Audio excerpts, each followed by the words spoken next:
Oya, it's official boy, Priest Babylon Killer. Oya, hii ni Street Session, hii ni Ghetto Dreams ambapo nakwambia ndoto zinazoongea.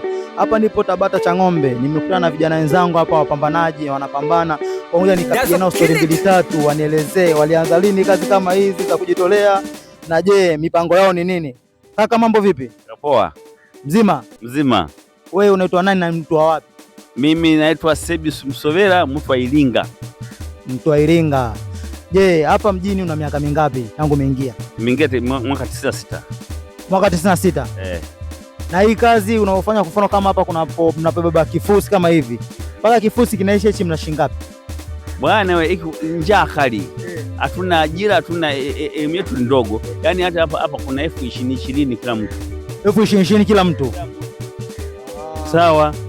Sasa wewe una ushauri gani kwa vijana ambao wanalalamika kwamba ajira ni ngumu, ajira hazipatikani wakati wewe unafanya kazi? Hawataka kufanya kazi, wanasema kazi ngumu. Wanasema kazi ni ngumu. Wanasema kazi ngumu. Hawataki kufanya kazi. Sisi tuna familia zetu tunafanya kazi hata ile ndogo tunafanya. Hizi kama hizo. Wao wasilalamika kwamba ajira hakuna, waseme tu kazi zipo lakini ni ngumu. Hawataki kufanya kazi ngumu. Hawataki kufanya kazi ngumu. Wengine wawili wametukimbia jana hapa. Kuna wengine wawili waliwakimbia nyie? Ndio. Na vijana wadogo. Kama umri wako. Kama unavyosikia vijana wengi hawapendi kazi. Kuna wengine wawili hapo walikimbia jana. Tuongee kwa brother mwingine hapa. Kaka, mambo vipi? Vipi? Poa kabisa. Mambo yanaenda? Mambo yanaenda vizuri tu. Unaitwa nani na ni mtu wa wapi? Naitwa Adabet Vincent Katai. Mimi ni mtu wa Sumbawanga. Je, hii kazi una miaka nao mingapi ya kufanya kazi za kujitolea kama hizi, kazi ngumu, una miaka mingapi? Mimi ni fundi ujenzi. Ila napokuwa nimekosa kazi za kujenga huwa nafanya kazi aina yoyote. Hata kulima majani na lima. Kazi yoyote, hata kama kulima majani unalima. Licha tayari una ujuzi wako.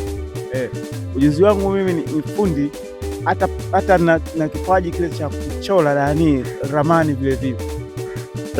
Lakini sasa hivi unafanya kazi hii. Kufanya kazi hii, simu ikipigwa tu mimi naachana na kazi hii, kama nimemaliza naenda kufanya kazi zangu za kiujuzi zaidi.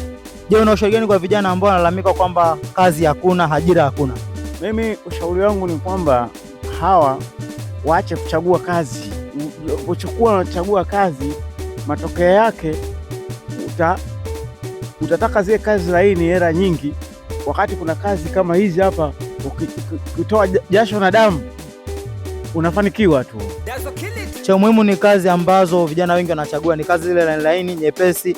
Kazi ngumu kama hizi hawataki. Kama ulivyoshuhudia hapo mwenyewe amekwambia kwamba kuna vijana walikuwa wawili walikimbia, lakini wao wamebaki wanafanya mpaka dakika hii. Na kazi yote hii kama unavyoiona ni shilingi 40 unapata. Na wale vijana wawili walikimbia jana. So, toka magetoni katafuta ajira. Kazi zipo, ni hujaamua kuanza kuzitafuta kazi. Asante sana. It's official boy.